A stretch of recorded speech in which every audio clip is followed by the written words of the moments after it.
भगवान बचाएगा। भगवान को पहचान नहीं सके साधु। एक बार एक गांव में एक साधु रहता था। वह भगवान में बहुत मानता था। वह लगातार एक पेड़ के नीचे बैठकर तपस्या करता था। गांव के सभी लोग उसकी बहुत इज्जत करते थे।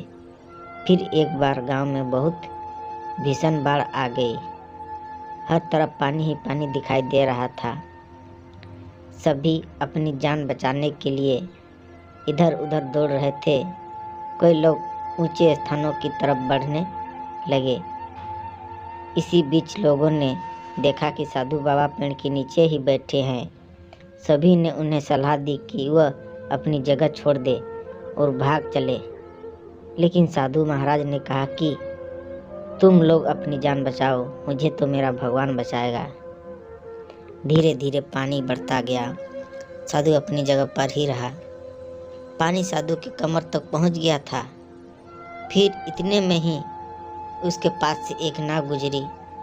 उस नाव में एक महला था। उसने कहा कि हे साधु महाराज, आप इस नाव पर आ जाएं। मैं किसी सुरक्षित स्थान पर आपको पहुंचा दूंगा। लेकिन साधु ने फिर वही उत्तर दिया कि मुझे मेरा भगवान बचाएगा। मुझे तुम्हारी आवश्यकता की जरूरत नहीं है। नाव वाला भी वहां से चला गया। कुछ देर बाद बाढ़ और भी ज़्यादा हो गई। साधु को लगा कि उसे पेड़ पर चढ़ना होगा। साधु ने सोचा कि उससे वहां बैठकर ईश्वर को याद करना होगा। इतने में ही उससे गड़गड़ाहट की आवाज़ सुनाई दी। उसने देखा कि एक हेलीकॉप्टर उनकी मदद के लिए आया है। उस हेलीकॉप्टर में से बचाव दल ने एक रस्सी लटकाई और साधु को उससे पकड़ने का आग्रह किया। फिर साधु ने कहा कि मुझे तो भगवान बचाएगा, मैं इससे नहीं पकड़ूंगा।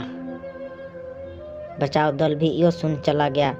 कुछ ही देर में बाढ़ की धारा में साधु बह गया और उसकी मृत्यु हो गई। जब मृत्यु के बाद साधु महाराज स्वर्ग पहुँचे तो उन्होंने भगवान से पूछा कि मैंने तुम्हारी आराधना इतने मन से की, लेकिन फिर भी मैं डूबकर मरा।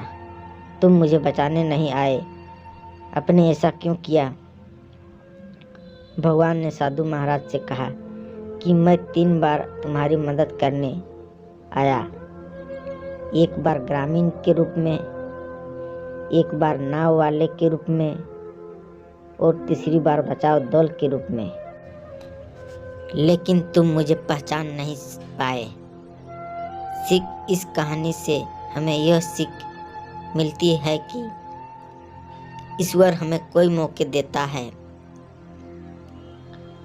लेकिन यह अवसर किसी की प्रतीक्षा नहीं करते। यह तेजी से गुजर जाते हैं। अगर हम उन्हें पहचान कर उनका लाभ उठा लेते हैं तो हम अपनी मंजिल पर जल्दी पहुंच जाते हैं।